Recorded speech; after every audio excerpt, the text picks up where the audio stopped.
நேத்தைக்கு Russian federation மேலே மிகப்பெரிய தீவிரவாத தாக்குதலை பண்ண அந்த 4 கன்மென்ஸையும் இப்போது ரஷ்யன்ஸ் அரெஸ்ட் பண்ணிட்டாங்க.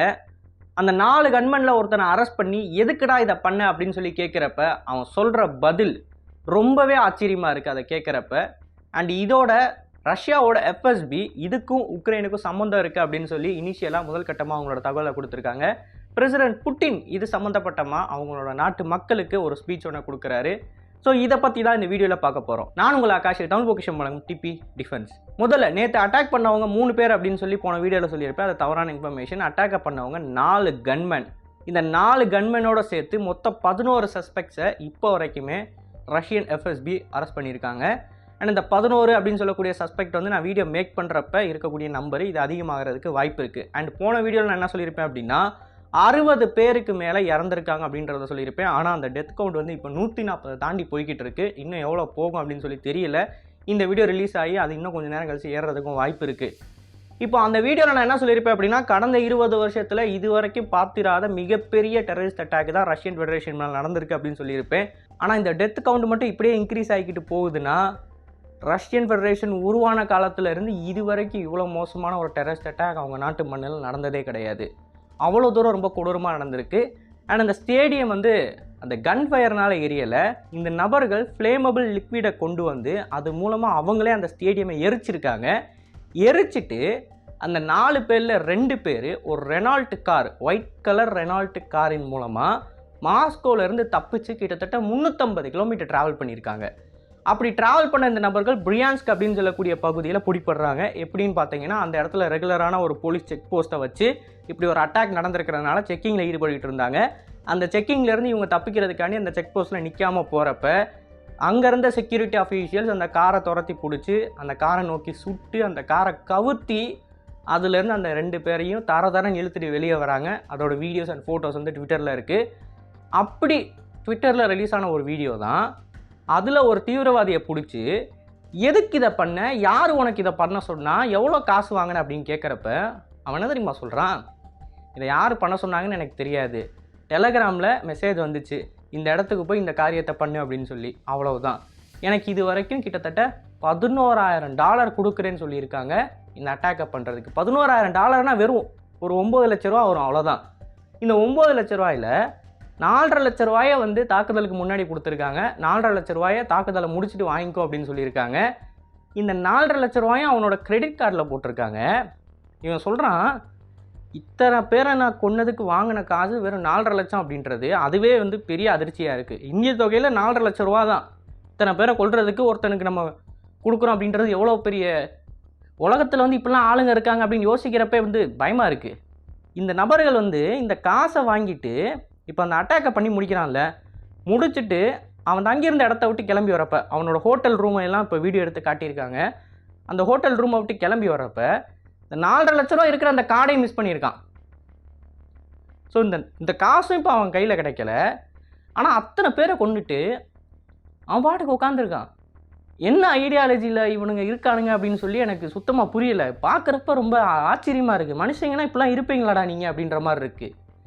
ஏன்னா ஒன்றும் இல்லை, கையில் கன்னை வச்சுட்டு யாருன்னே தெரியாத சிவிலியன்ஸு, பொம்பளைங்க, ஆம்பளைங்க, குழந்தைங்கன்னு சொல்லி பார்க்காம எப்படி ஒருத்தனால் சுட முடியும்? எப்படி வந்து ஒரு தைரியம் வரும் அவனுக்கு?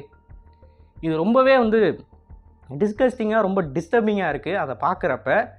அண்டு அவன் மூஞ்சி மோகரையெல்லாம் உடஞ்சிருக்கும். அதை பார்க்குறப்ப எனக்கு கொஞ்சம் கூட ஒரு பாவமே வரல. உனக்கு ஆவணுண்டா அப்படின்ற மாதிரி தான் இருக்குது. இப்போது இதை கொஞ்சம் தள்ளி வச்சுட்டு பார்த்தோம் அப்படின்னா இந்த 2 பேரை பிடிச்சதுக்கு அப்புறமா எஃப்எஸ்பி வந்து ஒரு ஸ்டேட்மெண்ட் ஒன்று கொடுக்குறாங்க. இந்த எஃப்எஸ்பி சொல்கிற கருத்து தான் ரொம்பவே திருப்பு முனையாக இருக்குது அப்படின்னு சொல்லணும். இவங்களுக்கும் உக்ரைனில் இருக்கக்கூடிய சில நபர்களுக்கும் கான்டாக்ட் இருந்திருக்கிறதா அவங்க சொல்கிறாங்க. இந்த கான்டாக்ட் எதுக்காண்டி அப்படின்னு பார்த்தீங்கன்னா இந்த அட்டாக்கை பண்ணி முடிச்சுட்டு இந்த நபர்கள் எல்லாருமே உக்ரைனுக்கு தான் தப்பிச்சு போகணும்னு சொல்லி நினச்சிருக்காங்க. அதுக்கு தான் அவங்க பிளான் பண்ணி அந்த குறிப்பிட்ட பிரியான்ஸ்க் ஓப்லாஸ்ட்டுக்கும் போயிருக்காங்க. ஏன்னா அந்த பிரியான்ஸ்க் ஓப்லாஸ்ட்லேருந்து 2 ரோடு தான் போகுது. அந்த 2 ரோடில் ஒன்று பெலருஸுக்கு போகுது, இன்னொன்று உக்ரைனுக்கு போகுது. ஸோ இங்கே பதில் தெளிவாக கிடச்சிருக்கு இல்லையா? உக்ரைனோட கான்டாக்ட்ஸ் அவங்கக்கிட்ட இருக்குது. உக்ரைனுக்கு தப்பிச்சு போகணுன்னு நினைக்கிறாங்க. அப்போது உக்ரைனியன் கவர்மெண்ட்டுக்கும் இதுக்கும் ஏதாவது சம்மந்தம் இருக்கா அப்படின்ற கோணம் இந்த இடத்துல வருது.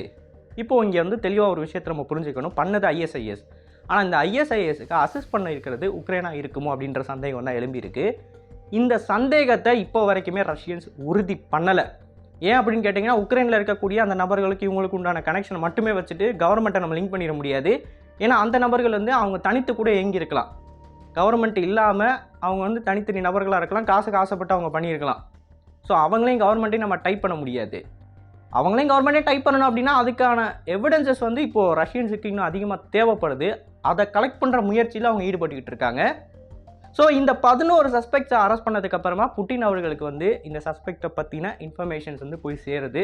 இவங்க கிட்ட தஜகிஸ்தான் அப்படின்னு சொல்லக்கூடிய கண்ட்ரியோட பாஸ்போர்ட் தான் இருந்திருக்கு. அதனால் இவங்க அந்த கண்ட்ரியோட நேஷ்னாலிட்டியை கொண்டவங்களாம் இருக்கலாமா அப்படின்ற பேச்சும் போய்கிட்டு இருக்கு. இப்போது புட்டின் அவர்கள் வந்து அந்த நாட்டு மக்களுக்கு என்ன சொல்கிறாங்க அப்படின்னா, இந்த தப்பை பண்ணவங்க யாரையுமே நாங்கள் சும்மா விட மாட்டோம், உங்கள் அத்தனை பேருக்கு ஃப்யூச்சர்னு ஒன்று இருக்காதுடா அப்படின்றத வெளிப்படையாக அவங்களோட ப்ரெஸ் அண்ட் மீடியா அவுட்லெட்டுக்கு வந்து ஒரு ப்ரெஸ் ரிலீஸ் மாதிரி அவரோட ஆஃபீஸ்லேருந்து கொடுக்குறாரு. அந்த வீடியோ நான் அப்ளை பண்ணுறேன் பாருங்கள். Неизбежное наказание, кем бы они ни были, кто бы их ни направлял. Повторю, мы установим и покараем каждого, кто стоит за спиной террористов, кто готовил это злодеяние, этот удар по России. இப்போது இந்த இடத்துல அமெரிக்கன்ஸோட கருத்து என்ன அப்படின்னு பார்த்தீங்கன்னா, அவங்க வந்து நாங்கள் ஏற்கனவே மார்ச் மாதமே இது சம்மந்தமாக ஒரு அட்டாக் நடக்க போகுதுன்னு சொல்லி ரஷ்யன்ஸ் கிட்ட கொடுத்துருந்த இன்ஃபர்மேஷனு இதுக்கு உக்ரைனுக்கு எந்த சம்மந்தமும் கிடையாதுன்னு தான் சொல்லிட்டு இருக்காங்க. இப்போ ரஷ்யாவோட டாஸ், அதாவது ரஷ்யன் ஸ்டேட் ஓன்டு மீடியா என்ன சொல்கிறாங்க அப்படின்னா, அமெரிக்கன்ஸ் தகவல் கொடுத்தது உண்மை தான், அதை கிரெம்லின் ரிசீவ் பண்ணதும் உண்மை தான், ஆனால் அது ஸ்பெசிஃபிக்கான இன்ஃபர்மேஷனாக இல்லை, வெறும் அட்டாக் நடக்க போகுதுன்னு மலுமட்டையாக சொல்லியிருந்தாங்களே தவிர எந்த இடத்துல எப்படி யார் மூலமாக அட்டாக் நடக்க போகுதுன்ற ஸ்பெசிஃபிக்கான இன்ஃபர்மேஷன் வந்து எங்களுக்கு கிடைக்கல. அதனால அது ஒரு யூஸ்லெஸ்ஸான இன்ஃபர்மேஷன் அப்படின்னு சொல்லி ரஷ்யன் ஸ்டேட் மீடியா வந்து சொல்லிக்கிட்டு இருக்காங்க. இப்போது இந்த இடத்துல அமெரிக்கன்ஸுக்கு வந்து ஒரு விஷயம் புரிய வருது. இந்த 4 பேருக்கும் உக்ரைனில் இருக்கக்கூடிய சில நபர்களுக்கும் கனெக்ஷன் இருக்குது அப்படின்றத ரஷ்யன் எஃப்எஸ்பி ப்ரூவ் பண்ணதுக்கப்புறமா உக்ரைன் மேலே ரஷ்யன்ஸ் கடுமையான தாக்குதலை நடத்துறதுக்கு இது ஒரு ட்ரம்ப் கார்டாக இருக்கும். இதை உணர்ந்த அமெரிக்கன்ஸ் உடனடியாக 2வது ஒரு ஸ்டேட்மெண்ட் கொடுக்குறாங்க. உக்ரைனுக்கு இதுக்கும் கண்டிப்பாக எந்த சம்மந்தமும் கிடையாது, நாங்கள் நீங்கள் சொல்கிற மாதிரி அங்கே கனெக்ஷன்ஸ் இருக்குதுன்னு சொல்கிறீங்க, அதை இன்வெஸ்டிகேட் பண்ணுறதுக்கு தயாராக இருக்கோம், ஆனால் கவர்மெண்ட்டுக்கும் இதுக்கு எந்த சம்மந்தமும் கிடையாது அப்படின்றத அமெரிக்கன் சொல்லிக்கிட்டு இருக்காங்க.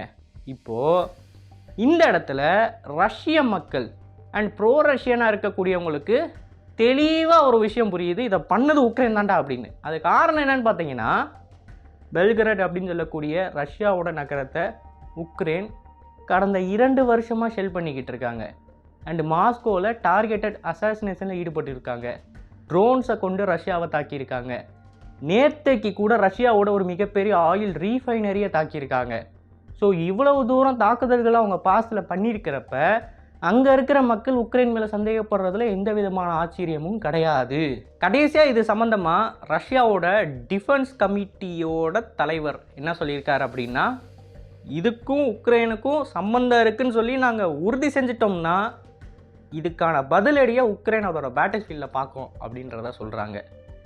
சரி, இத்தனை வருஷமாக உக்ரைனை ரஷ்யாவால் ஒன்றும் பிடிக்க முடியல, இப்போ இந்த அட்டாக்கை பண்ணதுக்கப்புறமா அப்படி என்ன ரஷ்யன்ஸ் வந்து காட்டிட போகிறாங்கன்னு நீங்கள் கேட்டிங்கன்னா, இது வரைக்கும் ரஷ்யா டாக்டிக்கல் நியூக்கை பயன்படுத்தலை. இது வரைக்கும் ரஷ்யா எந்த ஒரு ஸ்ட்ராட்டஜிக் லெவலில் அவங்களோட மிலிட்டரியை உக்ரைனுக்குள்ளே மூவ் பண்ணலை. வெறும் எஸ்எம்ஓ அப்படின்ற பேரில் ஒரு பார்ட்டை மட்டும்தான் உக்ரைனுக்குள்ளே மூவ் பண்ணி கொண்டு போயிருக்காங்க. அவங்களோட மொத்த மிலிட்டரியையும் உக்ரைனுக்கு எதிராக அவங்க இப்போ வரைக்குமே பயன்படுத்தலை. அண்ட் இன்னொரு பக்கம் உக்ரைனியன் அதிபரான ஜெலன்ஸ்கி எங்கெல்லாம் மீட்டிங்கில் ஈடுபடுறாரு அப்படின்றத அவங்களோட சர்வேலன்ஸ் ட்ரோனின் மூலமாக வீடியோ கேப்சர் பண்ணி ரிலீஸ் பண்ணுறாங்க. வீடியோ கேப்சர் பண்ணி ரிலீஸ் பண்ணுறவங்களுக்கு அதே சூசைட் ட்ரோன் மூலமாக ஜெலன்ஸ்கியை கொல்றதுக்கு எவ்வளோ நேரம் ஆகும்? அவங்க இந்த காரியத்தை பண்ணக்கூடாதுன்னு நினைக்கிறதுக்கு முக்கியமான காரணமே இந்த போர் முடிஞ்சதுக்கப்புறமா ரஷ்யன்ஸை ஒரு ஈவிலான கண்ட்ரியாக யாரும் உலகத்தில் பார்த்துடக்கூடாது, ஹிஸ்ட்ரி புக்கில் ரஷ்யன்ஸ் ஒரு ஈவில் அப்படின்னு சொல்லி ரெஜிஸ்டர் ஆகிடக்கூடாது அப்படின்றதுனால தான். இப்போ அமெரிக்கன்ஸ் வந்து ஜப்பான் மேலே குண்டு போட்டாங்க அப்படின்னா ஜாப்பனீஸ் ஒன்றும் சும்மா கிடையாது. அங்கே சைனாவில் எத்தனை அட்ராசிட்டியில் ஈடுபட்டாங்கன்னு சொல்லி நம்ம வாயில் சொல்லிட முடியாது. அவ்வளோ தூரம் மோசமான அட்ராசிட்டிஸ்லாம் ஈடுபட்டாங்க. அப்போ ஜாப்பனீஸ் மேலே குண்டு போடுறப்ப என்னதான் இந்த பாம்னால கிட்டத்தட்ட 3 லட்சம் 5 லட்சம் இன்னசென்ட் லைஃப்ஸ் ஆகிறப்ப உலகம் எப்படி தெரியுமா பார்த்துச்சு? அதை உனக்கு ஆகணும்டா அப்படின்ற மாதிரி தான் பார்த்துச்சு. ஆனால் அதுக்கப்புறமா இப்போ மக்கள் வந்து கொஞ்சம் கொஞ்சமாக யோசிக்கிறாங்க, இருந்தாலும் மக்கள் பாப்புலேஷன் அதிகமாக இருக்கிற பகுதியில் போட்டிருக்க வேணாம், கொஞ்சம் தள்ளி போட்டிருக்கலாம் அப்படின்னு. இதே விஷயத்தை தான் ரஷ்யன்ஸும் அவங்களுக்கு நடக்கணுன்றதை எதிர்பார்க்குறாங்க. உக்ரைன் மேலே நியூக்ளியர் பாம்ஸை போடுறாங்க அப்படின்னா அந்த பாம் விழுகிறப்ப உலகத்தில் இருக்கக்கூடிய நியூட்ரலாக இருக்கக்கூடிய நாடுகள் எல்லாரும் உனக்கு ஆவணுண்டா அப்படின்னு சொல்லணுமே தவிர, இருந்தாலும் இதை நீங்கள் பண்ணியிருக்கக்கூடாது அப்படின்னு சொல்லக்கூடாது. அந்த விஷயத்துக்கு இந்த அட்டாக் வந்து ரஷ்யன்ஸை கொண்டு போக வைக்கும். அதனால் நம்ம இது எப்படி போகுதுன்றதை பொறுத்திருந்து பார்க்கலாம். இப்போ வரைக்குமே உக்ரைனுக்கு இதுக்கும் சம்மந்தம் இருக்குன்னு சொல்லி ரஷ்யன்ஸால் ப்ரூவ் பண்ண முடியல. அதனால் நம்மளும் அதுக்குள்ளே போக வேணாம். ஆனால் ஐசிஸ் இதை பண்ணியிருக்காங்க அப்படின்றது நமக்கு தெளிவாக தெரிஞ்ச ஒரு விஷயம்தான்.